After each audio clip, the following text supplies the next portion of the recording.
Hello, traveler. Have you ever heard of a moment of dreams?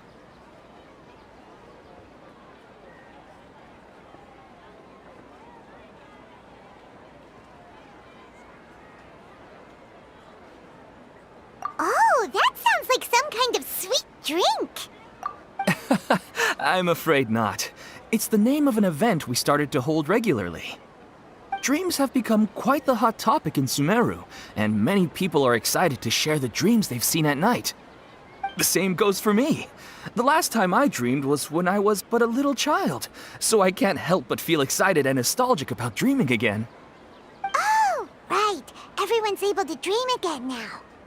Yes, we organized an event to give everyone with new dreams a platform to freely share their experiences. And thus our event, A Moment of Dreams, was born. So, it's kind of like a fireside chat. You could say that. We hear all sorts of wild and fabulous stories every day. Really, why not have a listen for yourselves?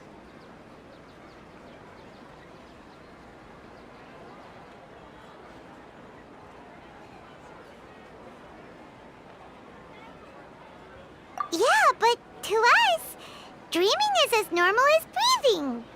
Wait, but if there are free drinks and snacks involved, then Paimon might consider it. Oh, really? So you mean you've already seen many dreams? Mm-hmm. But no need to get so excited. It's really nothing special. No. We need experienced participants like you to share your experiences with dreaming.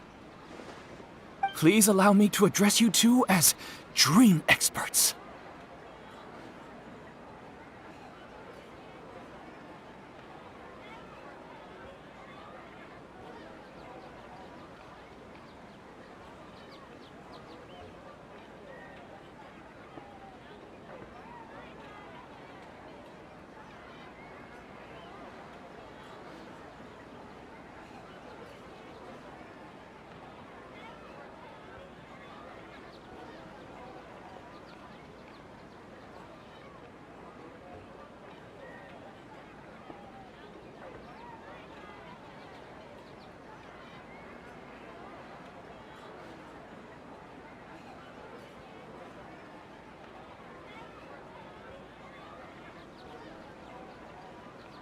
Oh, expert? Paimon kinda likes it. Now you seem interested. Please, follow me to the meeting place. It won't take much of your time. Rest assured, you'll find all the drinks and snacks you'd like there. Wow, how accommodating. Sign us up. But wait, Paimon's getting ahead of herself again. We should see what the traveler thinks first. Why aren't you saying anything? All right, hurry up and take us to be dream experts. Very good. Follow me then.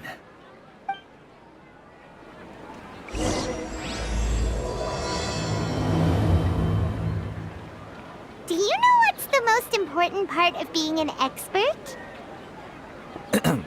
Well, I suppose it must be accumulating knowledge and sharing your experiences? Nope! It's all about the title! From now on, Paimon will be known as Paimon, the Dream Expert! Oh, okay.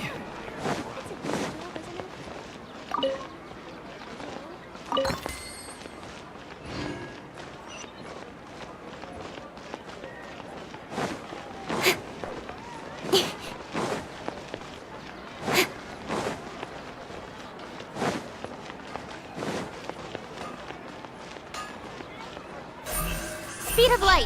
Hey!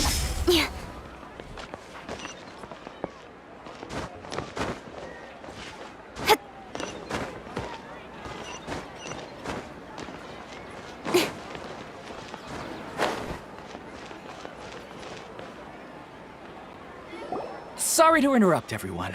We finally have some real dream experts joining us. Esteemed experts, this way, please. Ahem. Now, If anyone has any questions, please feel free to ask them. They must be dream experts from another land. Great! Oh, I have a question. Me first! Me first! No rush. Everyone, please line up and ask in an orderly fashion.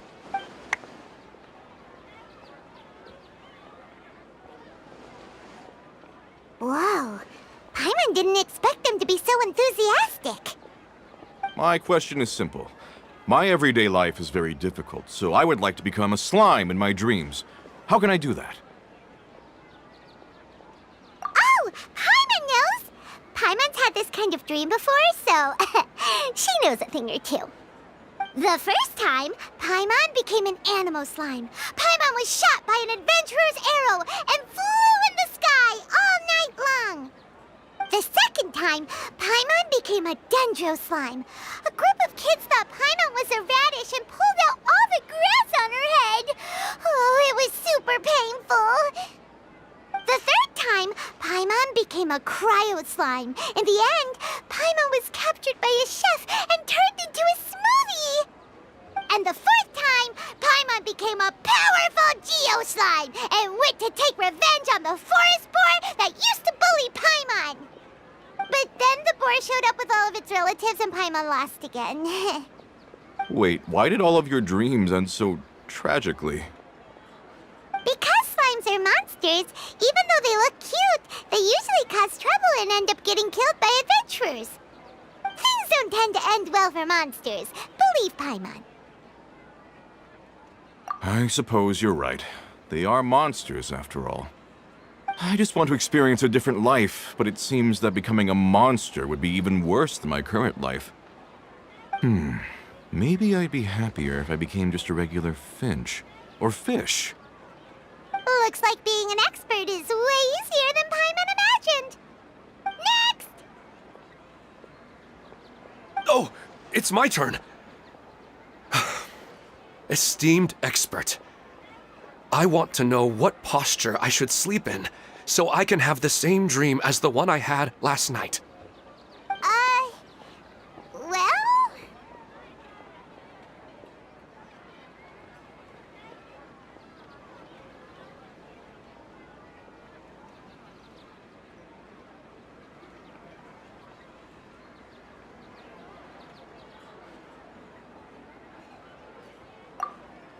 Hey, you're supposed to be helping. First, why don't you tell Paimon about the dream you want to have again? Oh, it's quite ordinary. I sat and chatted with my wife on a sunny day, listening to the breeze blowing through the valley. Why don't you just find your wife and talk with her? There's no need to wait for a dream. Well, unfortunately, she passed away. Oh, sorry. Paimon shouldn't have assumed anything. No, it's fine. I didn't make that clear. I just want a chance to see her again. Yeah, it's not really about posture. What you think about right before falling asleep is probably way more important. Oh, is that all I have to do? Think about it. If you're the one thinking about her, and you're the one that'll be dreaming about her, then it'll be easier to connect your thoughts and dreams. You do have a point. I'll give it a try tonight. Thanks for your wise advice. Oh, my turn, my turn. I want to know the name of the plant in my dream. I want to bring the souvenir box to my room into my dream. I dreamt of a raven flying over the wasteland last night. Does that have any kind of special meaning? Hey, no rush! One at a time!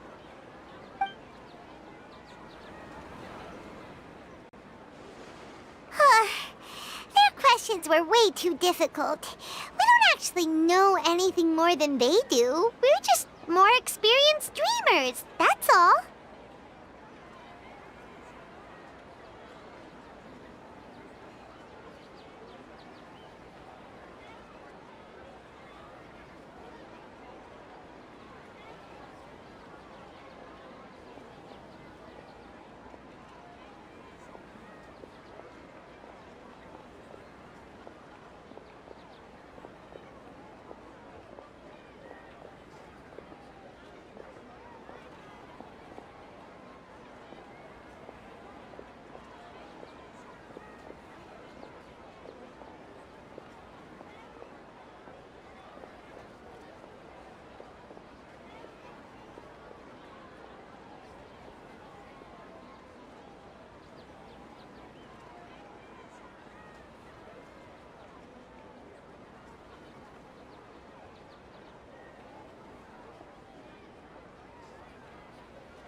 You do have a point. It's more rewarding to explore and contemplate the meaning of a question than to focus on the answer itself. Right now, these people are like wanderers who've starved for 3 days and 3 nights and are desperate to replenish their energy. Any explanation they get now is like pure sustenance to them, no matter how good the explanation really is. Oh, and now that Paimon has said that, you know who comes to mind? Bingo! If she was here, she'd probably be making some similar analogy. Unfortunately, she's super busy right now and may not have time for gatherings like this. Dear experts, we have another guest who would like to consult you. But you saw how we answered all the questions just now. We're not really all that knowledgeable. Ah, but this guest is rather special.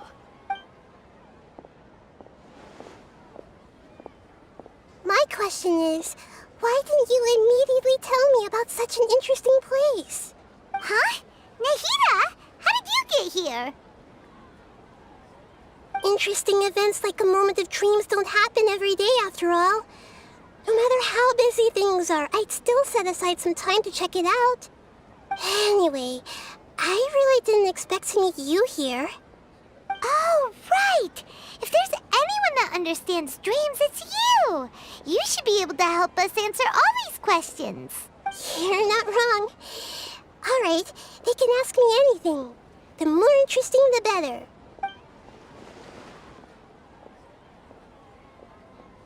Huh? What's wrong? You were all so excited a minute ago. Why the sudden hesitation?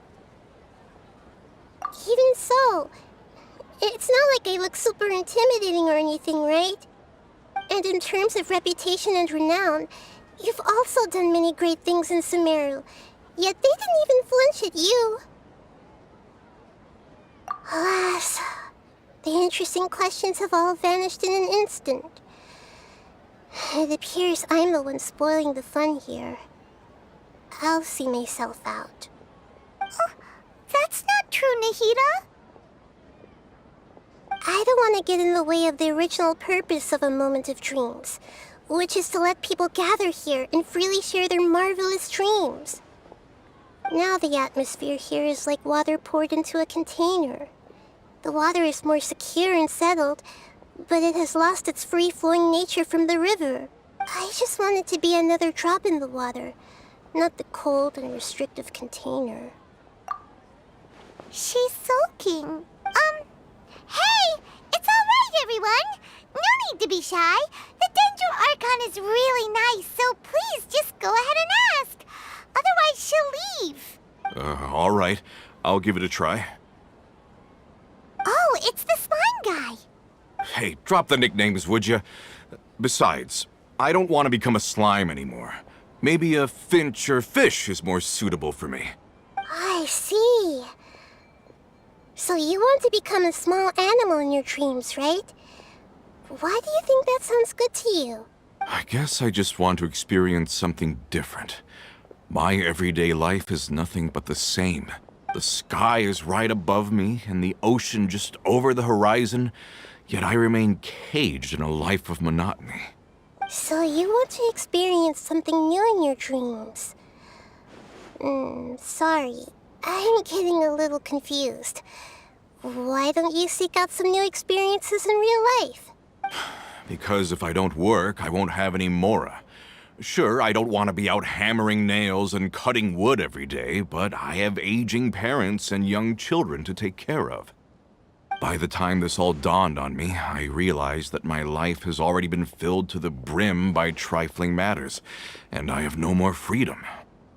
But if that's the case, then even if you became a flying bird or swimming fish, you will still be hammering nails and cutting wood in your dreams. The reason is you've already been caged. It doesn't matter what your physical body turns into. Your mind will still be stuck in the same predicament. Really? That sounds pretty terrible. Then what should I do? I don't know everything that you're going through, but how about replacing your hammer? Huh? Replacing my hammer?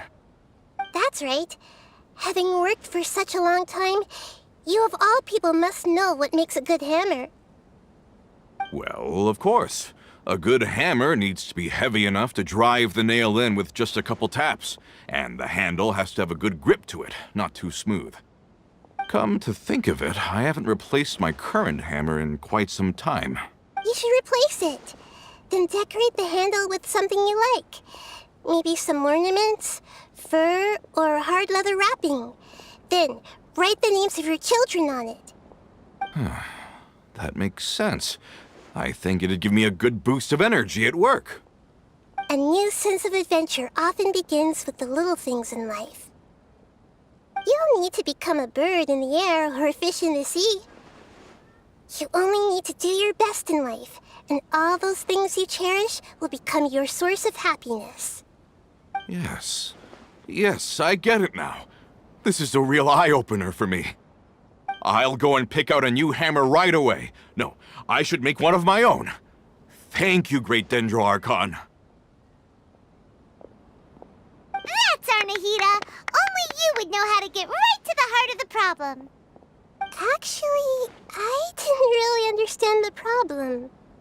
Huh? I gave him that advice because I once saw a worker doing the same thing. Whenever he became tired, he would look at some names on the handle of his tool. After a moment, he'd start to smile. It really surprised me at the time.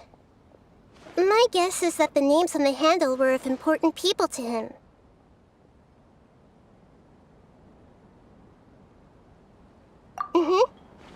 After observation, I know this kind of behavior motivates people. But why is that? Is it because of excitement, anticipation, or helplessness? I really don't know. And even if I could know what's going through his mind, it's still difficult to fully grasp his feelings. Oh, Paimon gets what you mean. Huh. Paimon had no idea it takes you so much effort to understand these kinds of things. That's why I was a bit nervous just now. But luckily, seeing his happy face in the end reassured me that I didn't say anything wrong. Don't mind me, though. This is just my way of learning. Hey! Don't forget about Paimon! Everyone knows that Paimon's also Thanks, you two. That makes me feel a lot better. Let's move on to the next question, shall we? I already asked the experts my question earlier, but I wanted to hear the Dendro Archon's response too. What should I do if I want to see my deceased wife in my dreams every night? Longing for the deceased. Even if you keep reliving those beautiful memories, it'll only highlight the emptiness in your real life. If your wife were still alive, she certainly wouldn't want to see you like this, would she? No, I suppose not. But our time together in my dreams is not just reliving our past together. I don't know. Maybe it's because I miss her too much. But it's really as if she had come back to life in my dreams. She even remembers each and every dream. After I wake up and then continue dreaming again later, we can pick up our conversation right where we last left off. That's really amazing. Statistically speaking, continuous dreams are extremely rare. It's almost as if my wife has obtained a second life in my dreams. But the more vivid she appears, the emptier I feel and the more painful it is when I wake up. I don't know whether to call it a blessing or a curse. Maybe all of this is rooted in your deep longing for her. Were there any unresolved matters or regrets between the two of you? I don't know. I suppose my biggest regret is that I couldn't spend the rest of my life with her. I really felt like I was ready to move on. I wouldn't be so hesitant now if it weren't for these hyper-realistic dreams I've been having. You know, they say that whatever's on your mind is what goes into your dreams. But dreams are, and will forever be, just dreams. We are people living in the real world. It's not good to be overly obsessed with dreams. All it'll do is fill up your mind and eat away at your thoughts. Yes, I know. That's why I'm also a little disappointed in myself. I still need to take care of our child. And it's probably not good to let her see me in such a state. Anyway, thanks for your advice, Great Dendro Archon.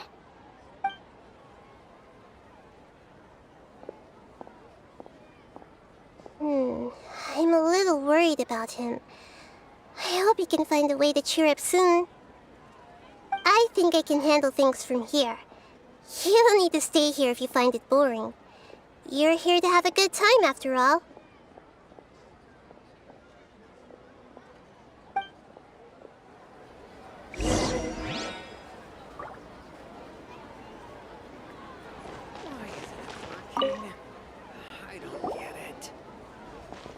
Are you feeling any better now? Yes. I think the Dendro Archon made a really good point. I need to stop dwelling on my wife like this and move on with my life. Now that I think about it, my wife and I always meet at a familiar place in my dreams. I know where that place exists in reality, but it's a bit far and dangerous. I don't dare to go there on my own. But at the same time, I feel as if I should go and have a look anyway. Perhaps I'll be able to move on once I see that there's nothing there. Otherwise, I'll keep on feeling like everything is covered in a haze, like I'm only half awake. Once I can stop dreaming about that place, I'll probably be able to get my life back together. Actually, you two are adventurers, right? If it's okay with you, could you escort me to that place? Yeah, it might also be a good chance for us to unwind. Even if you can't see your wife there, taking in some nice scenery will definitely help cheer you up. Yeah, I hope so too. All right, go ahead and get yourself ready then.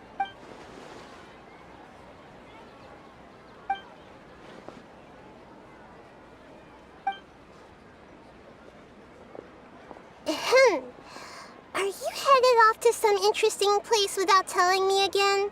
Huh? Wait, aren't you supposed to be answering questions? I just finished, and I really got a lot out of it. So many interesting and novel thoughts.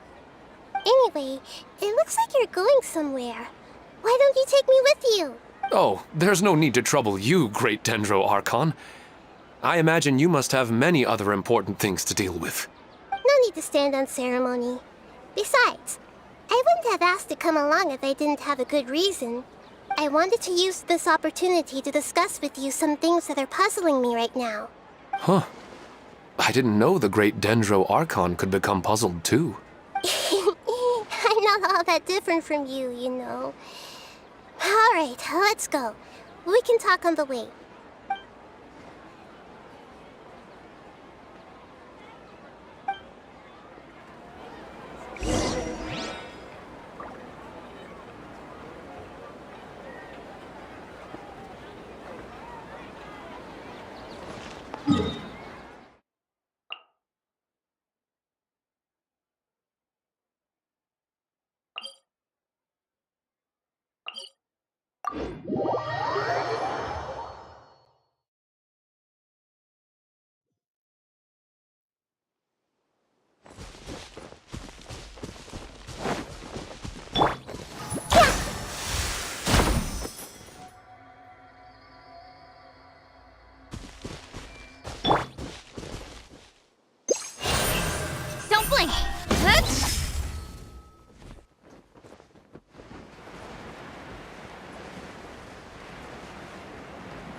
Do adventurers often go to places like this?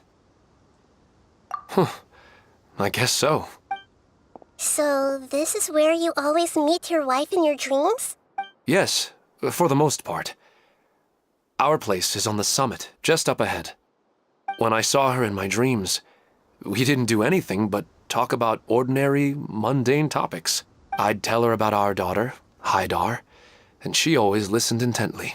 She would also reminisce about the past with me, telling me interesting stories and cracking jokes. It feels like no matter how long we may chat, it's never enough. Sometimes, it's the little things in life that matter the most. This is the part I'm a little puzzled about. I'm very familiar with dreams, and normally, they lack logic and continuity. But you said she could remember what you had told her before, right? That's right. She always listened to me carefully in real life, and now, she's doing the same in my dreams. She always surprises me with some details from our lives in the real world. The fact that she can remember such things makes me feel like she's alive. Whoa, that's pretty weird. Well, dreams are kind of weird to begin with. However, the problem is that his dreams have too much structure and continuity. Most dreams are far more fragile than you can imagine. For example, a loud noise outside your window in the real world could cause your dream self to get loaded into and fired out of a big cannon. Another example. If you're thirsty in the real world, then you might find yourself trudging through a desert in your dream, but the appearance of your wife seems unusually stable and unaffected by any outside interference. Statistically, this should be extremely rare. I don't understand it either. But I have no reason to suspect or reject these dreams. They're too beautiful. But I still want to figure out the how and the why. These kind of dreams are novel to me as well. That's why I want to have a look at the scene your dreams have been taking place at. Let's go. Just think of it as a nice little hike to the top of the mountain.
Well, he really wasn't kidding.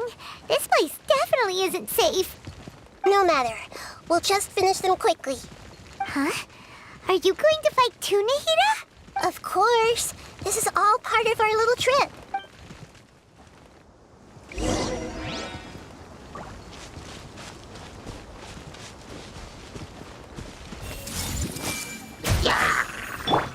Incoming! With sword comes shadow. Speed of light.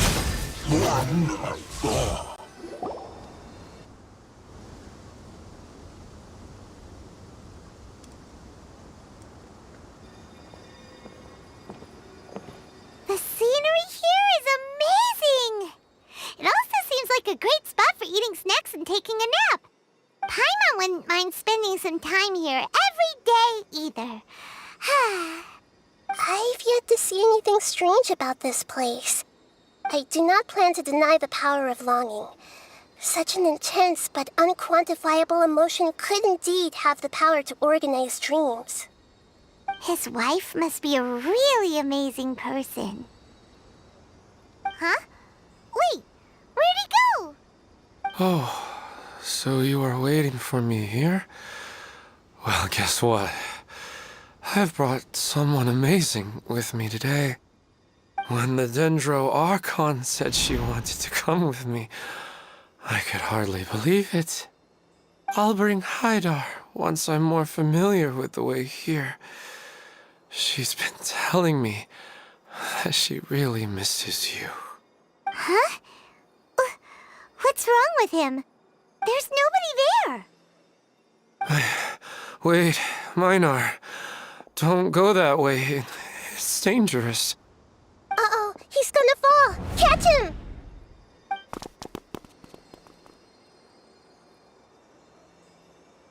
Whew. Luckily he didn't fall. But what was all that rambling about? He also looks like he's passed out. He's in the dream now. What he said just now matches almost perfectly with the dreams he's described to us earlier. Oh, so he fell asleep and started to have the same dream? I find it a little strange as well, but we mustn't awaken someone while they're sleepwalking. All we can do is sit here and wait. Huh? Minar. Where's Minar? Oh, good! You're finally awake! What happened? Huh? Oh, right. The moment I reached the summit, I saw my wife, Minar, sitting there, and walked over to her. After I introduced her to you, she seemed a little flustered and started walking away. I told her to stop because of the cliff, and then she seemed to suddenly disappear. A strong wind started to blow around me and the sky grew dark. When I realized something wasn't right, I woke up. That sounds pretty wild. Maybe you were just too tired. I don't think so. I slept a lot yesterday, and I don't feel very sleepy now. Maybe we've affected the way his subconscious constructs dreams by following him here. Anyway, all that matters is that you woke up safe and sound. I think I know what happened now. I'm sorry. If it weren't for you, I would have fallen. Let's head back now. Don't come back to this place again for the time being. Oh, Nahida, what's on your mind? Paimon's a little worried now. We still don't have enough evidence to work off of, so it's hard to draw any reliable conclusions yet. But I'm concerned that Ilmon's case may not be unique to him. Oh, right! Come to think of it, there were lots of people from the event who had vivid memories of their dreams. Right. And not only at a moment of dreams, there may be people like this all across Sumeru. We need to understand what's happening and the rate of its development as soon as possible. Then there's no time to lose. Let's head back. Stop standing there, Ilmon. Let's go.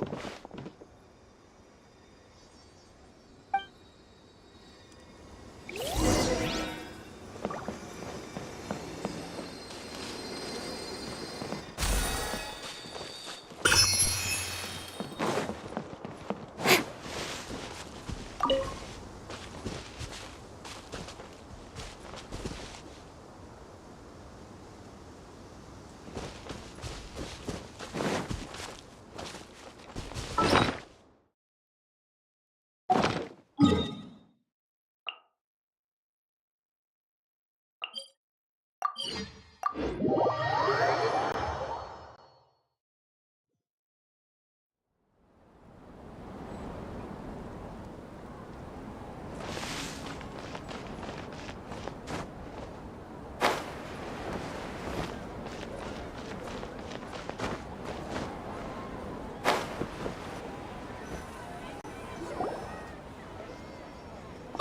you're back already.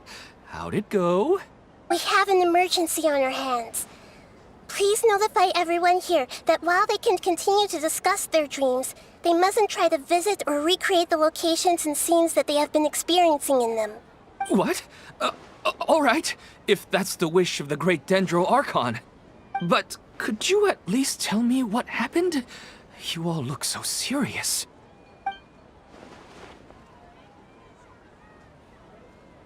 I see. I never knew even a dream could be so dangerous. Don't worry. I'll be sure to notify all the event participants and inform the other staff members about what has happened. Using the event registration list, I should be able to contact more people that were interested in dreams and warn them about the situation. Thank you.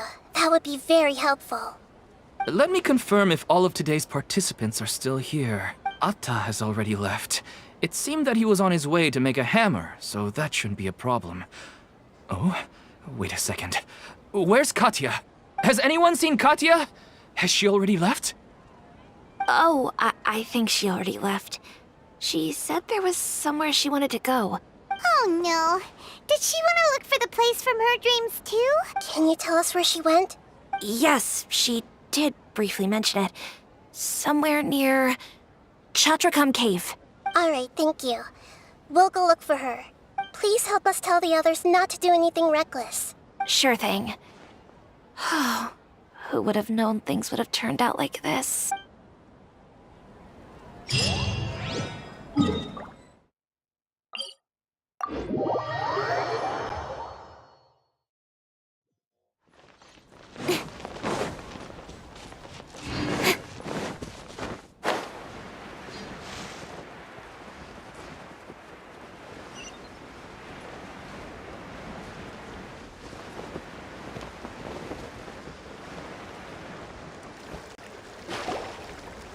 Look, she's sitting over there.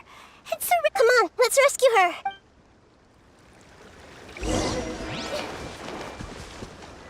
Everyone hold hands. Ha! Drop!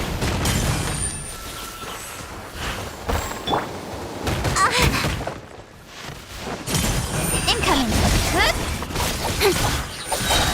Nowhere to hide.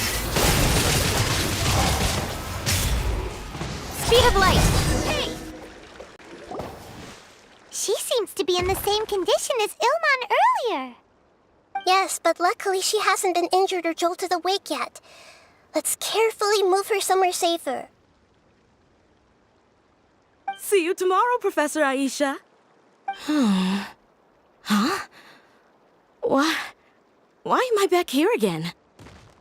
Dreaming? But what about Professor Aisha? Oh, I see. It was all just a dream. Well, that makes sense. After all, it hasn't changed a single bit. Huh? What's it? Nearly 20 years, and it still hasn't bloomed. Does it have something to do with your dream? Please, tell us what you mean. Sorry. I'm still feeling a little groggy. Please give me a moment here. All right. Where to start? Right. This plant. So, Professor Aisha gave me this plant just before she left. She was a good friend of my parents, and my first real tutor. She was also an outstanding Amorta researcher.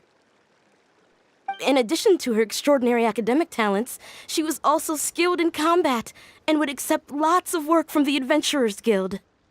Oh, so you mean she's left on an adventure? Yes.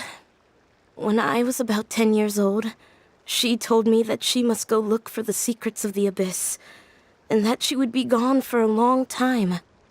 I grabbed hold of her and wouldn't let go. I didn't know what the Abyss was. I just knew that she was like family to me. She hugged me, and we cried for some time until I fell asleep. When I woke up, I was already back home. She still decided to leave, but had left behind a letter for me saying that I was the person she cared for most in this world. She claimed that investigating the Abyss could help more ordinary people protect the people and things they care about. She had obtained some important evidence during her past adventures. If she didn't set off right away, she might miss the perfect opportunity. Guess Ad Astra Abyssosque isn't just a slogan. She left a seed in the letter, telling me that if it sprouted and bloomed, then she'd come back no matter what sort of risky situation she was in. She said she looked forward to seeing me all grown up. But strangely, I've tried watering it, feeding it, everything I could think of. But I've never been able to get it to bloom. I even went to ask the Immorta researchers, and they couldn't explain it either. May I have a look at the plant? Of course. I was hoping the great Dendro Archon could help me solve this problem. Let me see.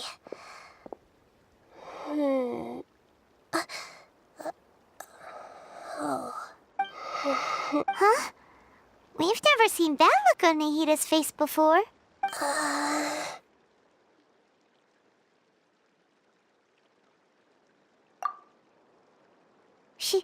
She looks a little unwell. Hold on, we'll be right back.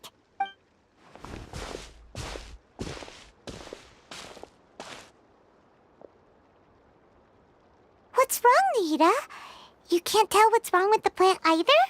No, I immediately understood what's happening with that plant. I'm just not sure if I should say it. This plant is not known to the academic world. It's a new species that our teacher managed to cultivate by some special means. Judging by its features, I can tell from the moment it sprouted it'll never be able to bloom. It can't be. It means that this Professor Aisha she keeps mentioning might have foreseen the danger and was prepared to never return. From my experience observing people, she would undoubtedly regard this as a brutal revelation. When forced to confront such brutal truths, people may break down into tears, talk nonsense, or lose their tempers. I know she has to face the truth, but at the same time, I don't want to hurt her. Tell me, what should I do? Yeah, that's a tricky one. Seems like you've already got a good idea of the feelings she might experience. But wouldn't that mean I'm just pushing it all on you? What if she just gets angry at you instead? It's all right. There are all kinds of people, and the examples you observed are just the most extreme cases. Okay. Let's go back and tell her.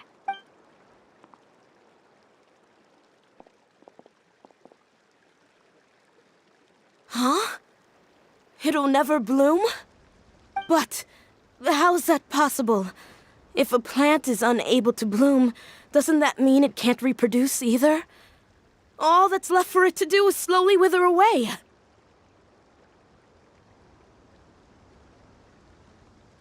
Are you saying she never intended to return? Seriously? So everything she said was a lie? But she meant well. Since the separation was inevitable, she hoped that you would be able to come to grips with such a cruel parting a little later in life. Yeah, her love, care, and attention to you, all those warm moments were real. I guess she had hoped that you could understand and respect her choice after learning the truth. I see. Sorry, I don't want to sound ungrateful, but it's just so much to take in. The dreams are so beautiful. Yet reality is heartlessly cold. I really thought she had come back. I had so much to tell her. These dreams may not be as pure and beautiful as they seem. Some kind of power may be exploiting your feelings. Really? Yes. So with that in mind, until our investigation is completed, please return to the event and ignore any further temptations from your dreams. I see. Thank you for rescuing me, and sorry for the trouble. Luckily, the plant didn't get hurt either. Otherwise, I wouldn't have anything left to remember her by. Thanks, Traveler and Paimon. She seems to have finally accepted the truth, but I think she'll still need a long time to come to terms with her feelings. I saw her waver the moment you mentioned love. It was almost like a gentle rain, arriving just in time to put out a fire that was about to spread. It's because people have something called empathy. Empathy? I see. This is valuable knowledge indeed. By the way, you said there may be something that's trying to exploit their feelings. Any idea what that might be? Yes. What's common between Ilmon and Katya's cases is that they've both lost someone dear to them. And now, they get to meet the people they cherish in their dreams again, and the people feel more real than anything a regular dream could hope to create. Instead of interpreting it as a result of their longing, I have to consider a more antagonistic explanation. Someone is taking advantage of their longing. Yeah, they're just causing these people to dream. What are they after? This is exactly what we need to investigate. Anyway, let's pay another visit to a moment of dreams. I have a bad feeling about all this. I hope things haven't gotten any worse.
Incoming.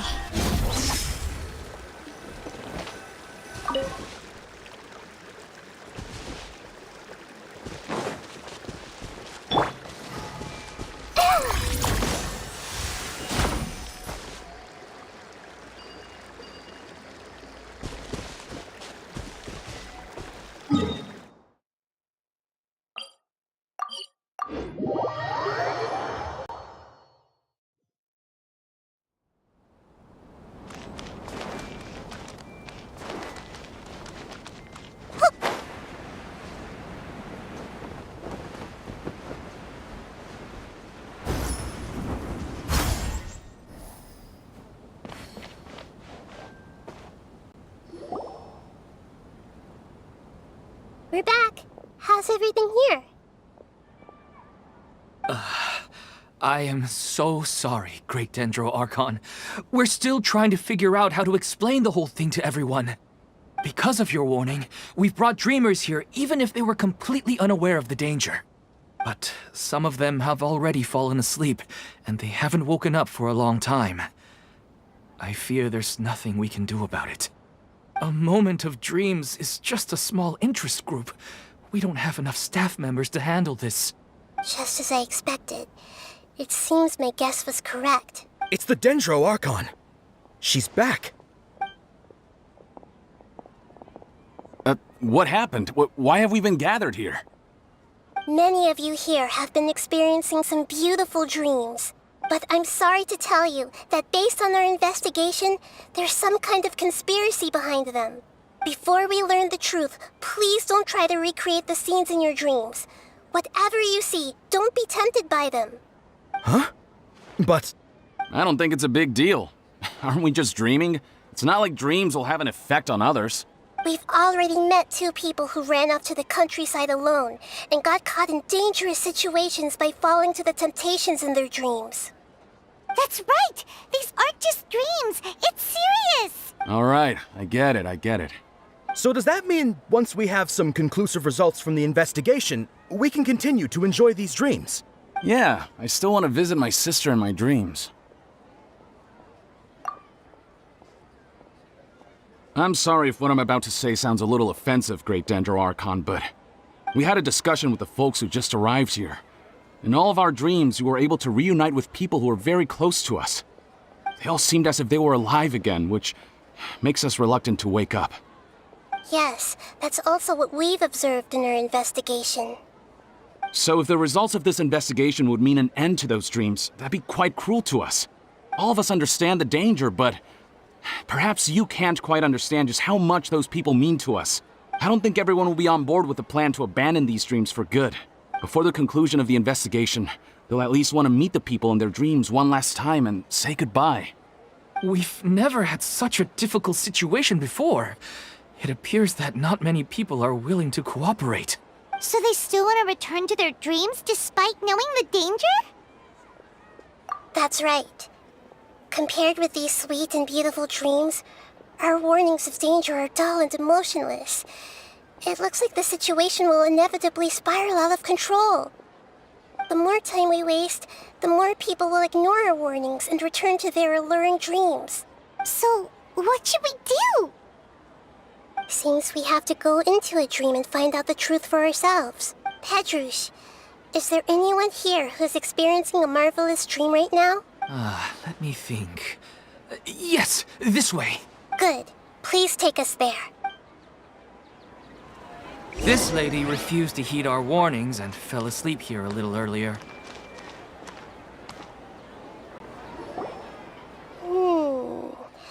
She's only asleep and hasn't started sleepwalking.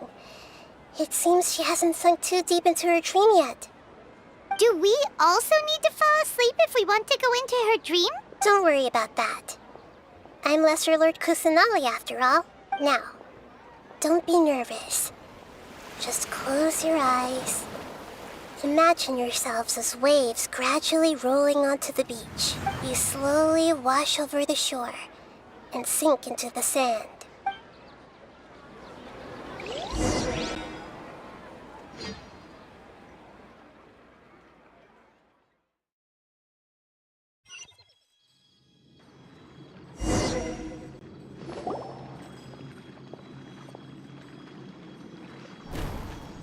What's wrong, Traveler?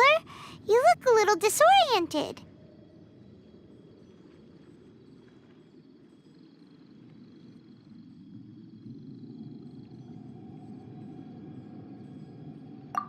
Really?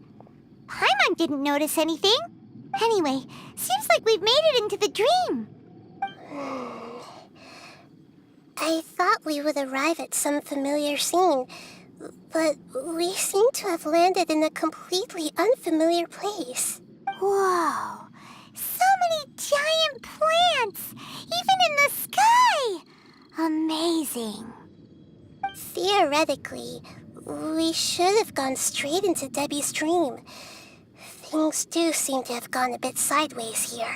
Anyway, let's see if we can find any leads.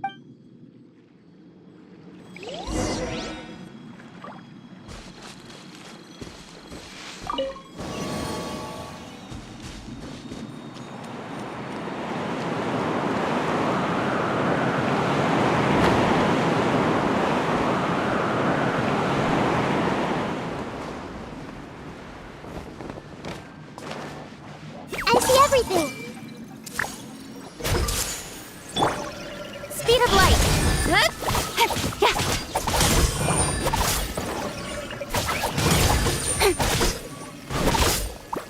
Incoming. Hey!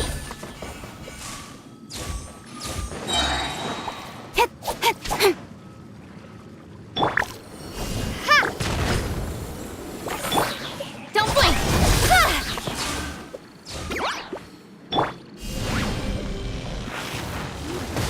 Crumble apart.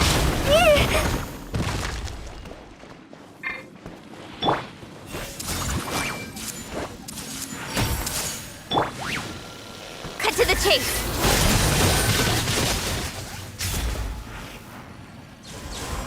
Speed of light.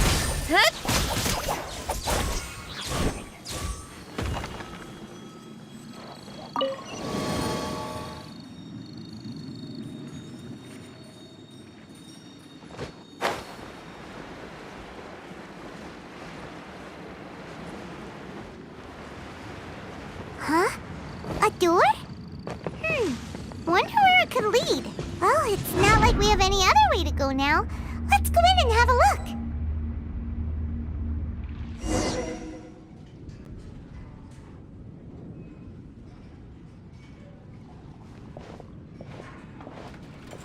Hey, this place looks familiar. Isn't it Puspa Cafe? Oh, Paimon sees Debbie. She's right over there. Looks like we've come to the right place. These alluring dreams often portray a scene from real life, which concurs with our previous findings. Really? But what about that space we were in just now? You can't mean this is another collective dream? Yes. Given that so many people have been experiencing these beautiful dreams, I would say it's very likely that they're interconnected. Compared to an interconnected dream, independent individual dreams would be much harder to manage and manipulate. Ah, Paimon gets it now. Well, let's go talk with Debbie. Oh, but there are some other people next to her. Are they dreaming too? If this space is exclusive to Debbie's dream, then the others beside her are most likely the people she cherishes. Anyway, we should confirm that first, just to be sure. Huh. How do we do that? Just leave it to me.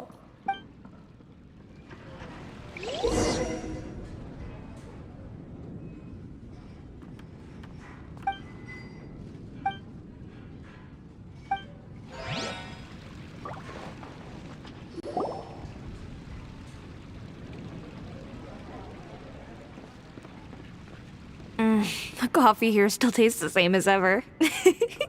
You two have traveled all around Tibet. Surely you've all tasted better coffee than this. I suppose so, but no matter how good things may be elsewhere, nothing beats the taste of home. That's right. It's hard to change your tastes. Anyway, here's to your return home. Welcome back, everyone.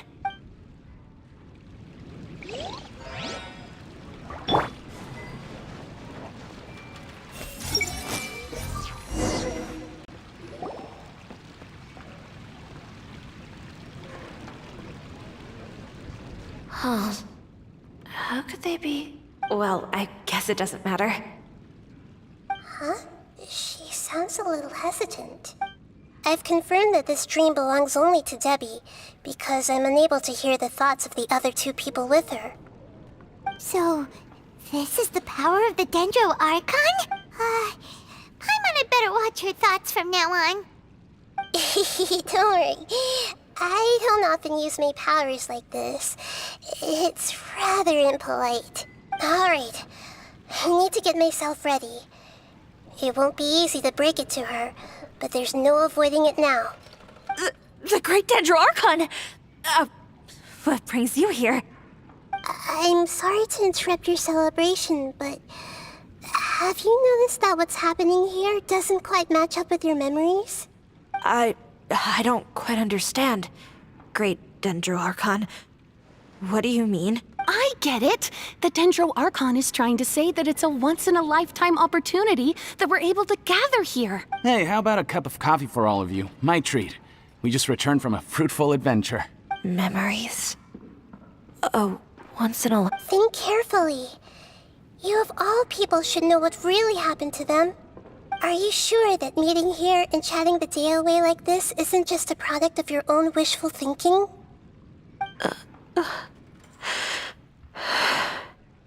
Yes. The reports from the Steambird were true. The ship they were on struck a reef and sank. And I never heard from Basima and Gaspar again. Hey, come on now.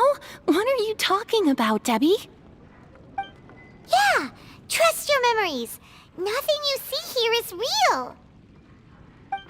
I get it now. This is a dream, isn't it? But since it's my dream, it doesn't matter if this is real or not. I enjoy the way things are here. I no longer have to face the tragedies of real life. These friends mean the world to me. Nobody else can understand me like they do. There's nothing wrong with continuing this dream. Is there? I'm worried that if you were to continue dreaming like this, the lines between dreams and reality will gradually become too blurred for you. These dreams will always give you what you want, while reality remains full of pain and difficult situations. If you're not careful, you can get hurt. Don't worry. I still have control. I won't let it go that far. Are you sure? Hey, how about we put all this troublesome stuff aside and get back to our coffee and snacks, Whether it's just a dream or real life, you should be happy. You can't just brush off something like this.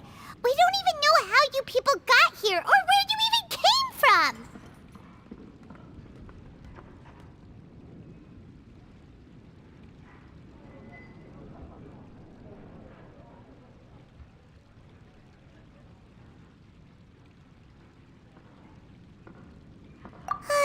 Sorry. Paimon didn't mean to upset anyone. No, it's all right. I understand that you're just trying to look out for me. It seems that for now, this place is still relatively harmless for you. But I wonder if there's any way to go deeper into the dream. Huh. Now that you mention it, I once heard a strange voice tell me that there's an entrance here. I'm not interested in checking it out at the moment, but maybe I'll go in and have a look later. Okay, thanks for your help. Just as I expected, we're only on the surface of this dream. Let's go.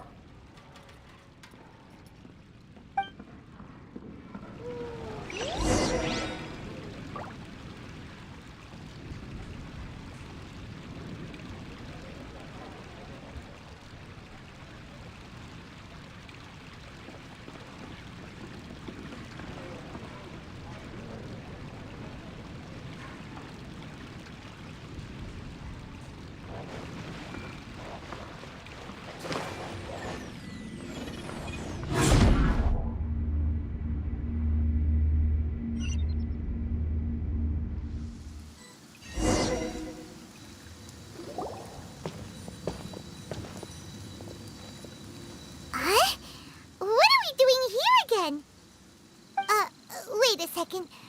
We were just up there. No, down there? Did we go up or down? Don't panic. This is how dreams work. We've left Debbie's dream, but the dream is still continuing onward. I'm not sure where it'll lead us. This dream has the ability to create imaginary people, which is why people are so unwilling to wake up. If it weren't for what we just saw, Paimon might still find that a bit hard to believe. I have a guess. If these dreams are connected, then there should be some sort of order to them. The fact that Debbie was able to realize that she was dreaming means that she is not very deep in the dream yet. But the space we're in has been turned upside down. Do you remember the characteristics of dreams that I mentioned earlier? Oh, right! Dreams are chaotic. That's right. It's possible that we're heading deeper into this dream now, and Right! So the answers might be waiting for us deeper in the dream! yes, and we should get ready for whatever we may encounter.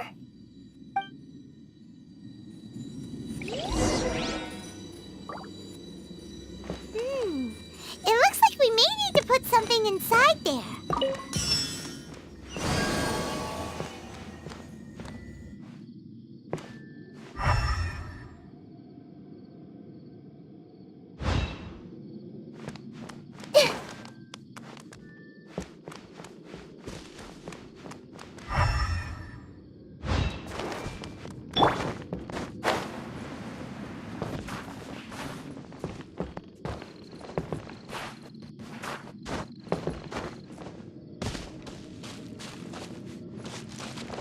Don't blink! Hey!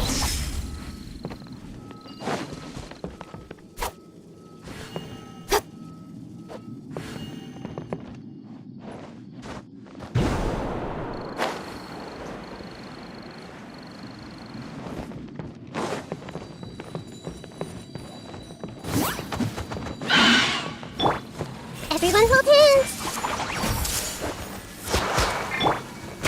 Time to clean up.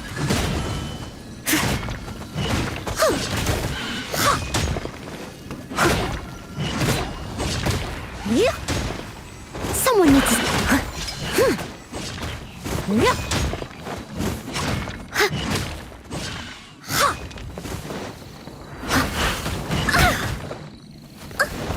I must leave no stone. Incoming! With sword comes shadow. Committed to memory. Yeah. Yeah.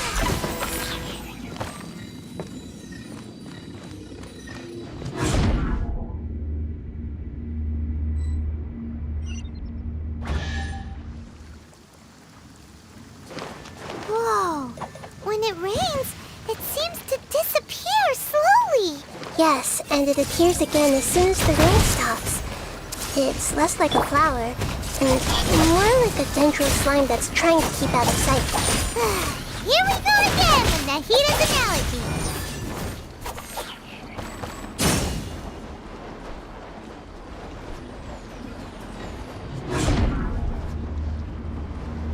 Huh? Are we back up here again? Wait. Paimon's confused. Are we up here or down there? Good thing we didn't fall. Yes, we did. We just fell upwards. That's not helping, Nahida! Paimon has no clue what's going on anymore!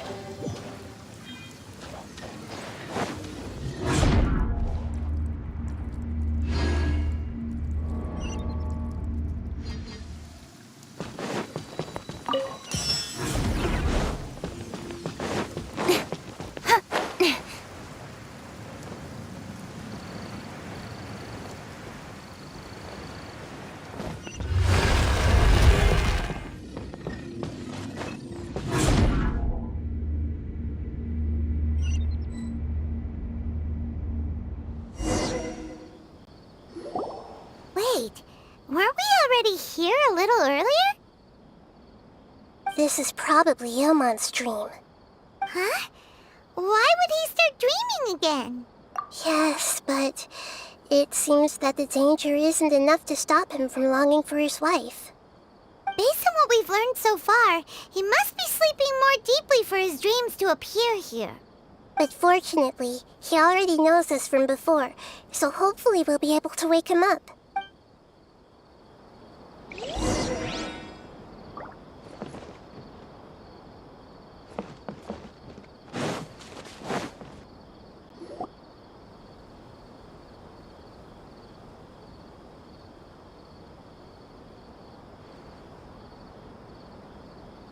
Ilmon! Oh, it's you! Incredible! I didn't know you would appear in my dream, too. Did you say dream? Wait, so you know this is a dream? Of course. Such good things rarely happen to me in real life these days. Here, let me introduce everyone. This is Minar, my wife who I mentioned before. And this is our daughter, Hydar. Hello. It's a great honor to meet the Dendro Archon. Whoa, Dad! You know the Dendro Archon? That's amazing! And what's this? Is it a new toy? No, it's Paimon, not a toy! Anyway, now's not the time for that! Nahida, Nahida. This doesn't seem to add up with what we were expecting. You're right. Let me think for a bit here. Oh, right. We didn't see him in a moment of dreams earlier. Paimon thought he'd gone home. Sorry. I just had to make sure that Haidar could get a chance to see her mother. I had gotten pretty familiar with the hike, so I brought Haidar with me. I'm just glad we didn't meet any monsters along the way. Yes, I'm glad too. I didn't expect her to grow up so fast. It must have been very hard for him. I regret not being able to fulfill my role as a wife and a mother. No, don't talk like that. Let's leave all that unhappy stuff behind for now. Even if we're in a dream, it's still a blessing that we've been able to reunite in this way. What should we do now? Should we... You can let me break the news. I'm sorry, but I should tell you that your dream did not create us. We are real people with our own consciousness. Like the last time we met, we are still investigating this dream, and we've already learned some things about it. So you mean there's something nefarious with this dream as well? Ilmon, what's going on? It seems the reunion of our family is destined to only be temporary. Huh? Is Mom leaving? Maybe. But in all likelihood, that is indeed how things will end. Oh, no, Mom, you can't leave! I'm afraid I don't quite understand what's going on. Don't worry, Haidar. Mom's not going anywhere. Please, don't cry. Minar doesn't understand any of this. I'm fully aware that this is a dream, so that's why I've never told her the truth, but never mind. It's not like I would know what to say. I mean, I don't get any of the complicated stuff. But regardless of whether this dream is good or bad, you're here to resolve it, right? Yes. Then please, let us enjoy this moment for just a while longer. Regardless of whatever caused this dream to come to pass, I feel extremely grateful to have had the chance to reunite with my family. But does this dream really have to disappear? I'm afraid so. Sorry. Okay. I see. Please, come this way. You can go even deeper into the dream by heading in this direction. I have heard that the further down you go, the more pleasant the dreams become. And the more you want to stay. The answer you're looking for may also be found there. Go ahead. Thank you for helping us, and I'm truly sorry. You're welcome. It's not like I have any say in the matter. I'm just an ordinary person, after all. Who am I to interfere with the work of a god? I'll be right behind you. I should at least let Minar and Haidar know what's going on here. Otherwise, my daughter might be mad at her mother after we wake up. We're not doing something bad, are we, Nahida? That depends on how you define good and bad.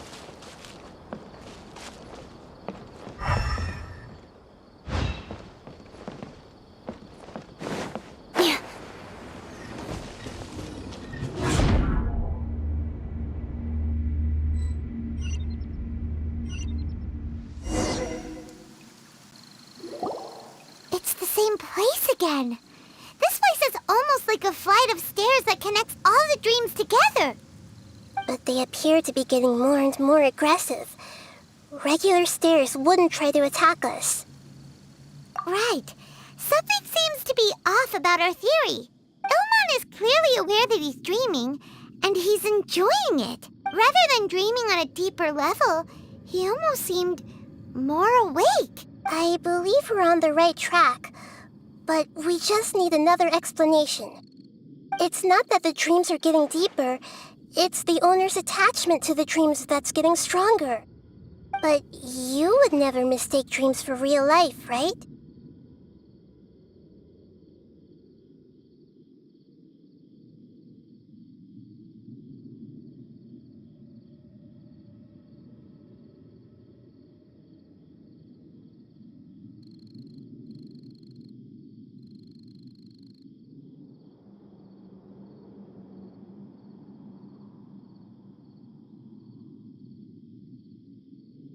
Sometimes, Paimon almost wishes her dreams could be real. But it's just a quick thought. It's not long before Paimon's thinking about other things, like sticky honey roast. Listen, we're real beings living in the real world, and that's where our focus should be. This also explains the insubstantiality of our dreams. No matter what they may become, we don't really care. But if we decide to abandon reality and embrace our dreams, then our dreams will become far more substantial. Oh, wait! Paimon's starting to get it now? Your mind will begin to build the dream far more attentively, which in turn will make it feel more real. Do you remember how the Akasha can turn dreams into jnana energy? Constructing a realistic dream consumes a similar energy.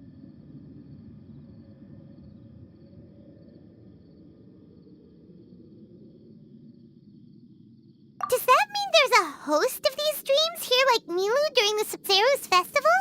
If we wake that person up, this collective dream will end, right? Mm-hmm. Most likely. But the collective dream in Sumeru City was created by the Akasha, and now the Akasha has been turned off. This has nothing to do with the Aranara, and humans are not capable of creating a collective dream, which means... Huh? So, did someone manage to restart the Akasha? That's impossible. But they are probably a scholar of the academia who had a close connection with the Akasha. Even so, how did they manage to do it? And how did they choose the host? Yeah, we haven't gotten to the end yet. Once we know their motive, all the questions will resolve themselves.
Come on, enough procrastinating.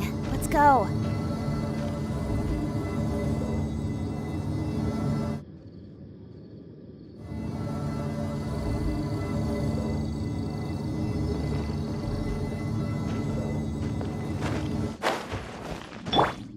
Everyone hold hands! Steady as stone. Incoming! Cut to the chase! Don't blink!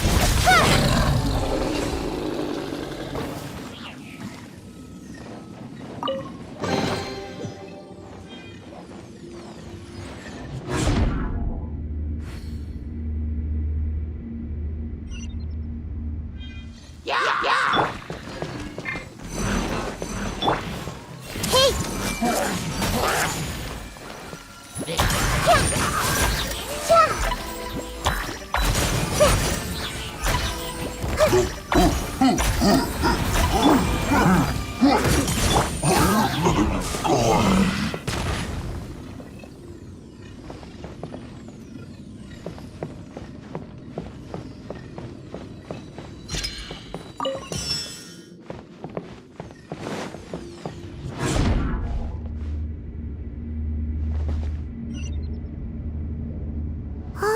water that used to be here has turned into rain. Then let's get through here before the water level rises.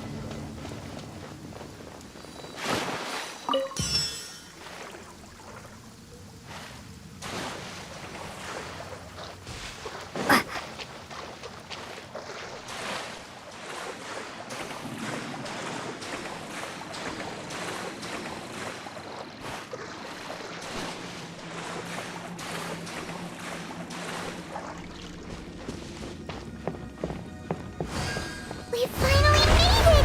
The destination is right ahead!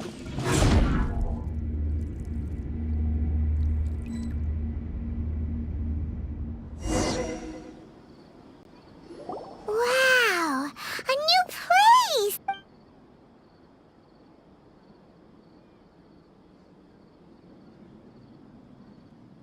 Well, it's just new to Paimon in this dream.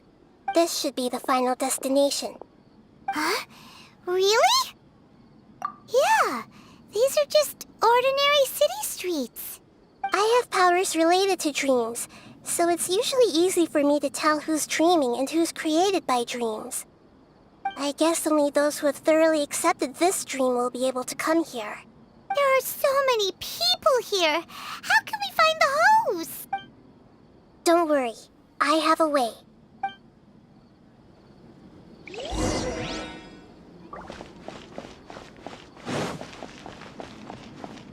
Drop! I see a... Denise is always so calm. I wish I were the same.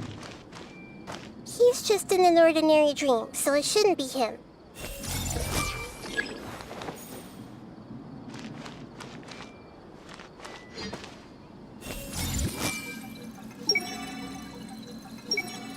Shadia has such good taste. I can never go wrong with her opinion. No, it doesn't seem to be her.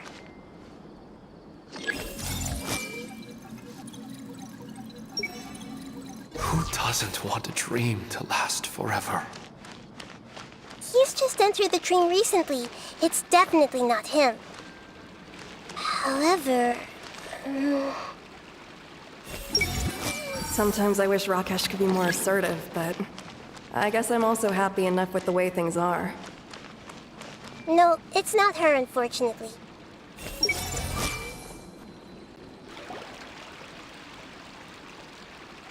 You know, I've heard that plants grow better if you play music for them. And on that note, it's been a while since I last heard you play. Sorry, I've been a little busy these last couple days.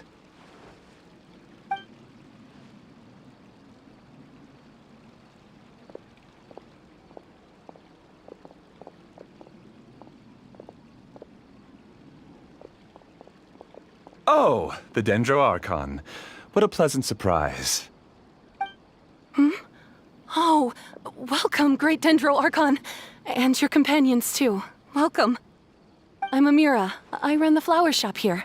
And this is my husband, Moses. Yes, how may we help you? You already know all about me. There's no need for all the pleasantries. Perhaps I should call you the dream's owner? As expected of the Dendro Archon. I'm sorry, Amira. It seems my research has attracted the Dendro Archon's attention. Why don't you go back to the flower shop? I'll come help you a little later. Okay, of course, dear. I'll see you later.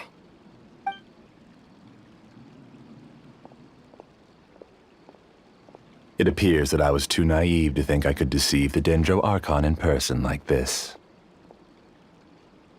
To avoid looking like too much of a fool, allow me to ask the first question. How well would you say you understand this dream? This dream was built by the Akasha, and it has the power to create imaginary people who no longer exist in the real world.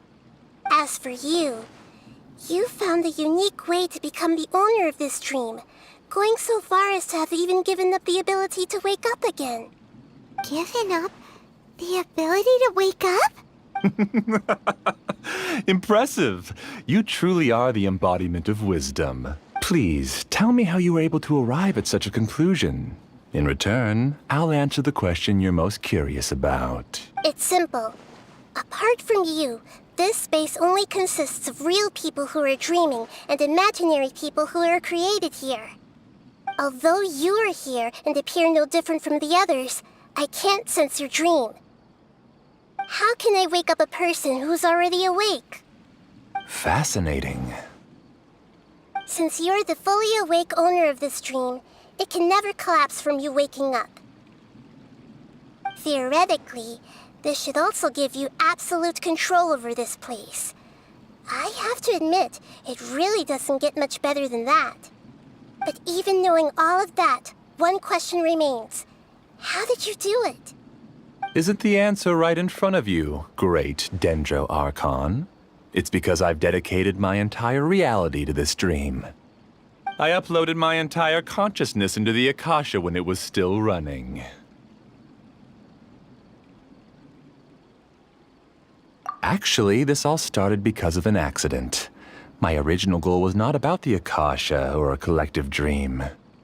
No. You were motivated above all to create a hyper-realistic person. The desire to reconnect with a real loved one is the one shared sentiment between all our dreamers. That's right. However, human models are too complicated. Only the Akasha has a jnana energy supply powerful enough for me to generate and sustain my models. The Akasha is truly magnificent. If I siphoned a minuscule amount of its energy, nobody would even notice. And even this minuscule amount of energy was already more than enough for my purposes. Even using just crude methods, I was still able to train a fairly realistic person. I named my first work Amira. Huh? You mean the girl we just saw? She and I entered the academia on the same day. Starting with admission procedures, we bumped into each other 6 times on just that first day. And because of that one day, we eventually went on to fall in love. We studied, conducted research, and made breakthroughs together. Our rhythm was always in step. I felt like we were 2 separate bodies that shared the same heart. However, Elazar later took her from me.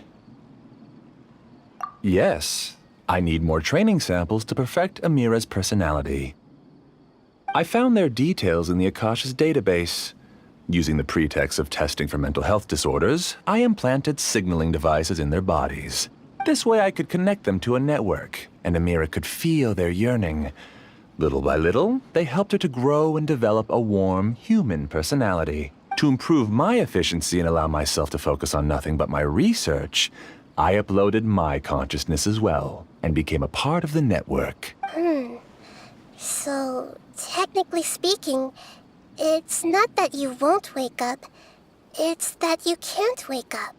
Yes, because the Akasha was suddenly turned off, I lost all of my jnana energy. I became imprisoned in the very network I had constructed. At first, I panicked. But, after coming to grips with the situation, I realized that I could restart this world as long as I could find a replacement source of jnana energy. That means everyone in the network is providing you with jnana energy! That's all there really is to it. I don't think I'm doing anything wrong. I'm just saving them as well as myself. I provide a beautiful dream, and in return, I harvest their jnana energy as fuel for the dream. They can wake up any time they wish. People need to sleep anyway, so why not have some beautiful dreams while they rest? I agree. This is the home we spent a great deal of effort on to build for ourselves. Yeah, she's right. We're staying here of our own free will. I don't understand this at all, but I just want to spend some more time with my family. I don't want them to be sad. Thank you, dear. Great Dendro Archon, I hope you can understand. You don't need to gather around here. It's all right. The Great Dendro Archon is nothing if not kind and considerate towards her people. She won't interfere with what we're doing here. Uh-oh, now he's playing dirty! It seems like I won't need you to answer my last question. You're willing to tell me all your secrets because you have nothing to fear. If you use real people as your weapon and turn them against their Archon, then there's nothing the Archon can do. They just want to be with the people they cherish. I don't think there's anything wrong with me providing them with that opportunity. They don't wish to eternally part with their spouses and friends. What's so wrong about that? If you understood humans a little better, or had also experienced firsthand the absolute devastation of loss, then perhaps you wouldn't be so cold towards us.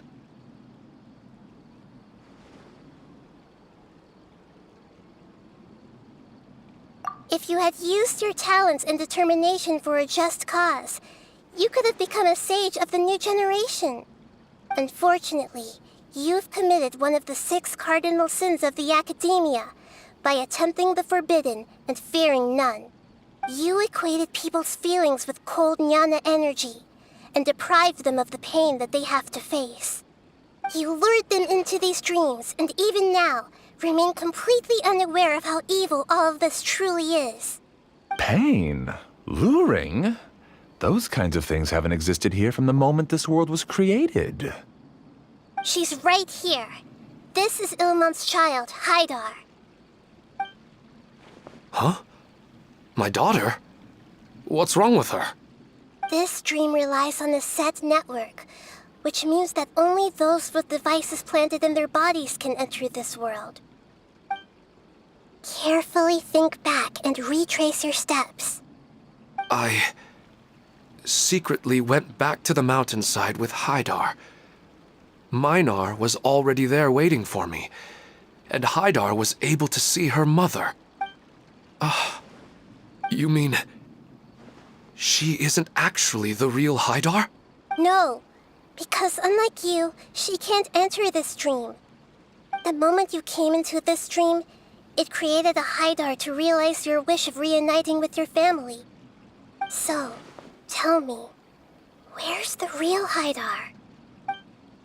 She's still out there on the mountainside. That's right. And she must have been terrified to see her father not in his right mind. Not to mention the monsters in that area. The situation is very dangerous. If Haidar's still out there, then... What are you talking about, Dad? I don't understand. I must wake up right now. I can't leave her there alone. Oh. It seems the others have also remembered something. People try to avoid pain and stay in their perceived bubbles of safety out of an instinct to protect themselves. This is human nature, but it is also one of their weaknesses. However, why are there still so many people striving to move forward, even when they know the path ahead is dangerous and painful? It's because people don't only live for themselves. They have families, loved ones, friends, and communities. They have dreams that they are still trying to achieve. But in this dream, you showed them only the most comfortable and soothing things. This entire world has been built on the foundation of buried and unseen pain. It's all just a well-devised scam. It seems like I've stayed in the dream for too long. I still have so many things I haven't done. I thought gods didn't understand humans. That would have explained why they created such a flawed world where countless tragedies took place. I didn't expect you to arrive at the answer through sheer power of observation. But unfortunately, it means nothing now. If you wanted to spend a little time in the waking world, go right ahead. In any case, I wanted to spend some time alone with Amira. As long as this dream continues to exist, you'll come back. Humans aren't as strong as you think, and even if you're a god, they won't always listen to you. It's time to purge all the extraneous data and noise. Monsters, be careful! All of you, please get out of here and find somewhere safe. I am the master of this dream. I can create endless waves of monsters with the snap of a finger. Don't worry, they'll wake up before they get hurt. Amira doesn't like to see others in pain. If you know what's good for you, leave now!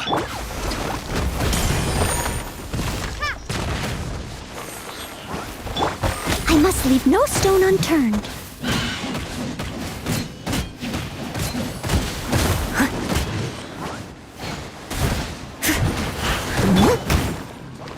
I see everything.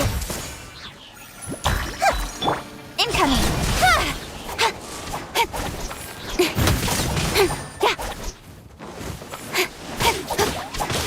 Don't blink!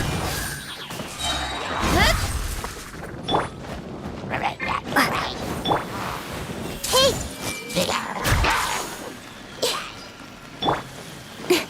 With sword comes shadow.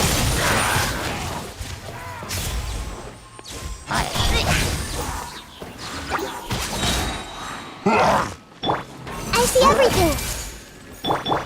Steady as stone, as a dutiful maid would.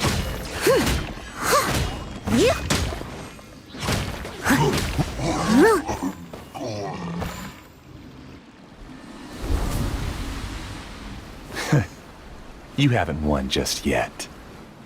This dream is mine! If I go into hiding here, not even an Archon can ever find me. And as long as people yearn for happiness, they will return here and rebuild this paradise! Hey, stop! What's that? This dream is spiraling out of control and is collapsing now.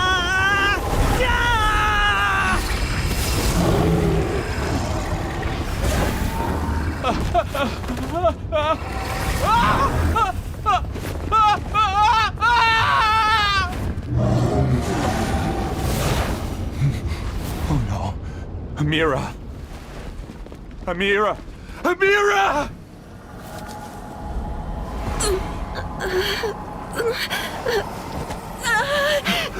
Amira, are you all right? I don't feel well.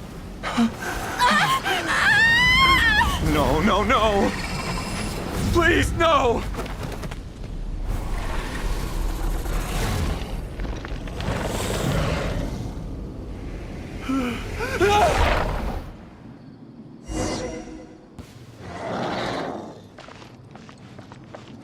Get away from there! Don't ruin my flowers!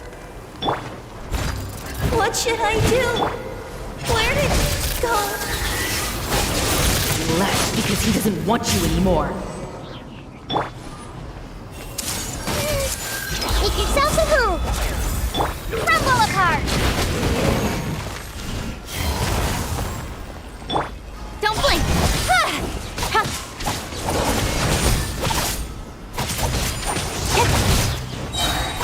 With sword comes shadow.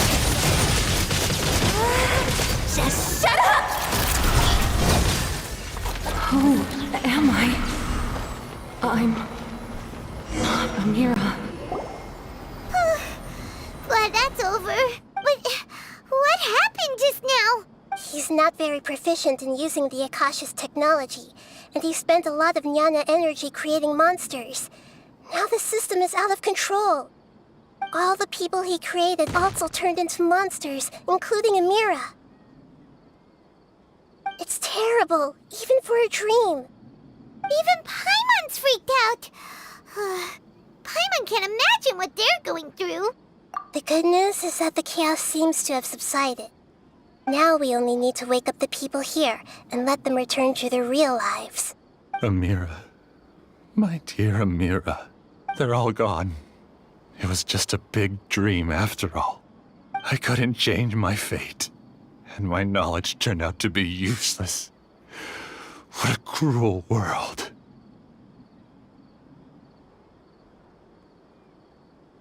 Do you still think this is our fault? I don't care about that anymore. The Jnana energy used to sustain this dream has all been transformed into monsters. This dream will soon collapse and my consciousness along with it. Let me disappear with Amira. I'd rather turn into dust than to ever wake up again.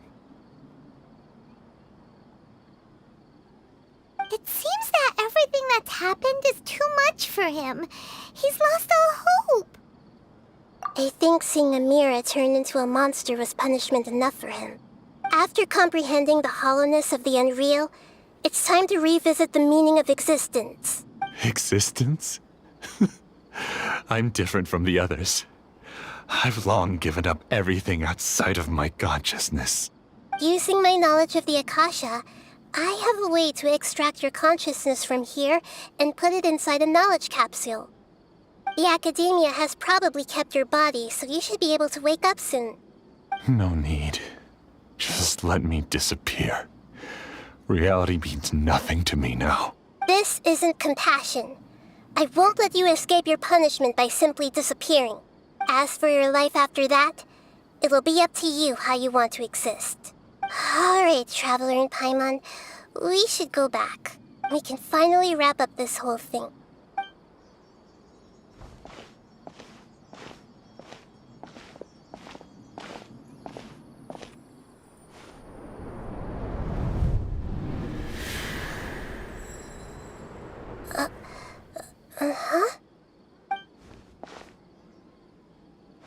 What's wrong, Nahida? Oh, nothing. Let's tell the people here to gather at a moment of dreams after they wake up.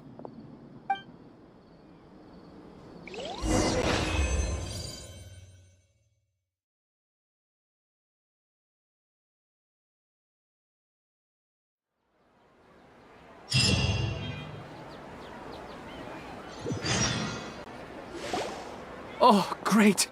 You're awake! Everybody has started to wake up, and we've heard similar reports from around the city as well. From the looks of it, you were able to successfully resolve the issue. Yes, though it took us a good deal of effort. There will be many people gathering here shortly, so please do your best to maintain order.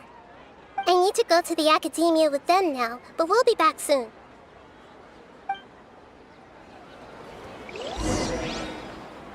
Are we going to ask about that scholar? Yes, but it may take some time for him to wake up after his consciousness returns to his body. We can leave the rest to the Matra.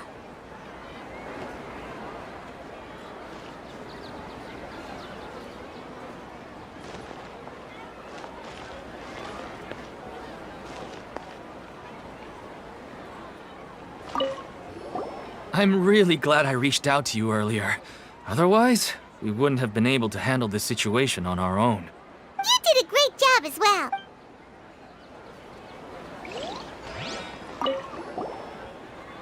I felt a violent tremor somewhere deep within my dream. And then I woke up. I guess we'll all wake up from our dreams sooner or later.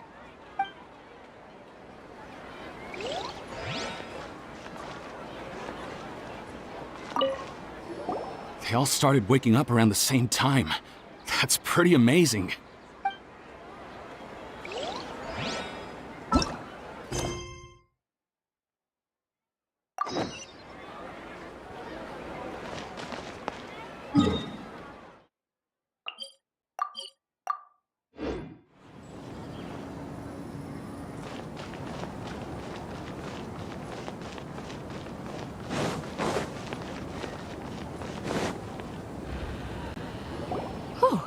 It's the great Dendro Archon. How can I help you? I would like to check the registration records of a Kasharawar scholar. He should be in an unconscious state right now. Okay, just a moment. Sorry to keep you waiting, Dendro Archon. We have confirmed that there's a scholar named Beinuni who's been unconscious for a while. The cause was improper operation of the Akasha.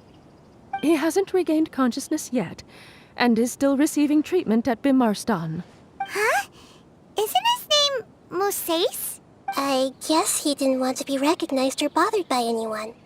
Please, give the knowledge stored in this to the Matra and ask them to import it into Beinuni's brain. Understood. But for safety reasons, I need to know why. It's simple. This contains his consciousness. It's long been trapped inside of a dream. He's committed an act that affected the safety of Sumeru. After he wakes up, I'll inform the General Mahamatra of all the details. I see. I'll take care of this right away. Thank you, great Dendro Archon. No problem. Alright. Everyone should have gathered at a moment of dreams by now. Let's head back.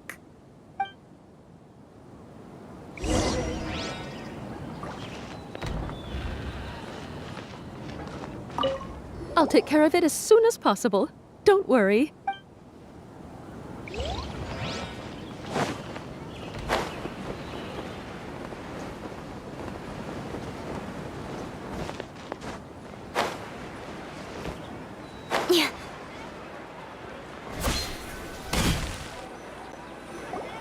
Let's be quiet and just listen in. I wonder what she's going to say. Hello, all of you who have just woken up. I'm sorry for interrupting your beautiful dreams. I may have acted a little cold when handling things in the dream. I sincerely apologize for that. Dreams have amazing power. They inspire us to remain resolute in the face of adversity and help those with aspirations achieve their desires. But dreams also have the potential to exploit people, confuse the senses, and distort the truth. Unfortunately, you were all chosen as prey for an elaborate scheme. As I've said before, I am still learning and cannot fully empathize with the pain of all the loss you've experienced. But just take a good look around you, and you'll see many other people who have had similar experiences. You should be proud that you've been able to gather here and look toward the future together. The path of life is long, and it's hard for us to see the destination. This leads us to ask a lot of difficult questions. What's the meaning of life? What's the purpose of my existence? Why do I keep experiencing pain and loss? Of course, the most comfortable choice is to stop progressing, give up thinking, and just keep repeating whatever you're already familiar with. Whenever you have such thoughts, just look at the people and things around you. Some people work hard all day so that their families can have a hot meal on the table at night. Some people travel all over the world in order to create art that resonates with all of Teyvat. Some venture in search of the world's secrets to prevent rapidly approaching, yet still unknown, world-shattering catastrophes. Life is not just about yourself. Each and every one of your actions shapes you and the world around you. Look, friends and family will remember what you've done, and even some people you've never met may benefit from your actions. Therefore, many people will strive forward to forge new paths, even if they have to endure great pain to do so. Once you begin your journey on that same difficult yet rewarding path, you'll come to know the answers to those big existential questions, yet they will no longer feel as life-defining as they did before. But if you were to believe that life is nothing but an empty, ephemeral dream, then that's also the only thing it'll ever become. You're free to choose how you want to live your lives, but as your Archon, I should first make this information known to everyone. In the end, it's up to you whether you want to embrace a beautiful dream at the cost of your real life. Nahida said she wanted to speak with us alone. It seems like she went to the plaza in front of the academia.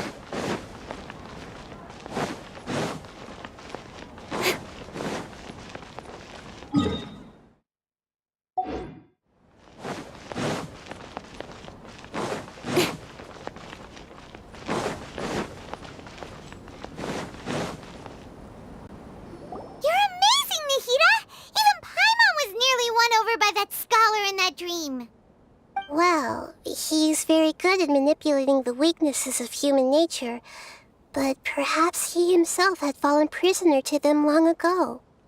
That dream was incredibly beautiful and enticing. Ordinary people couldn't see through it and easily lost themselves within it. But as long as you can still wake up, you can still move forward with your life. Huh? What makes you say that? Right! You said that you didn't understand human feelings, but we saw how considerate you were with all these people. Your speech just now really connected with everyone. You did a good job. Thank you. I've heard a lot of sad stories along this journey, and several of them have touched my heart. You can't say that the victims of the dream really did anything wrong, and what they wanted was also not unreasonable. That's why I could understand them when they tried to resist us and protect the dream. But all of my understanding and stirred feelings probably can't even account for even 1% of the pain they've experienced. I don't think this 1% can be seen as an example of what you call empathy. You're too hard on yourself, that's for sure.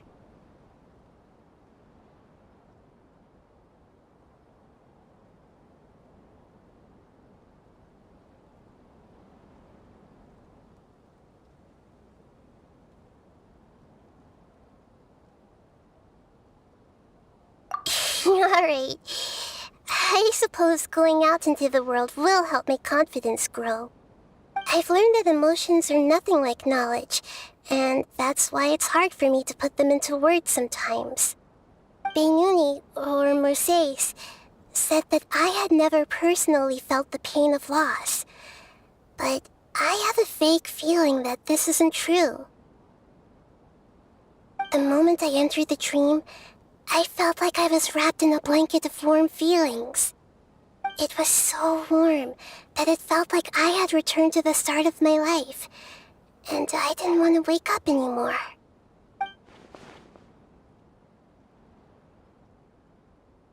But when I opened my eyes, the feeling was gone without a trace.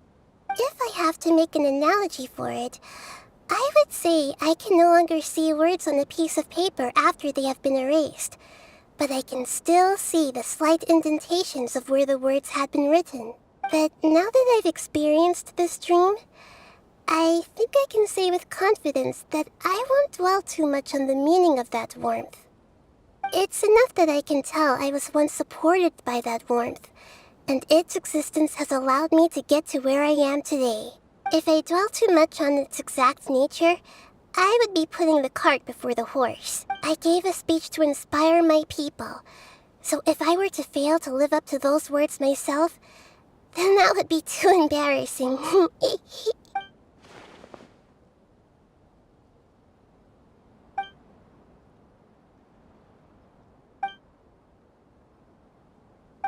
what's with that serious look?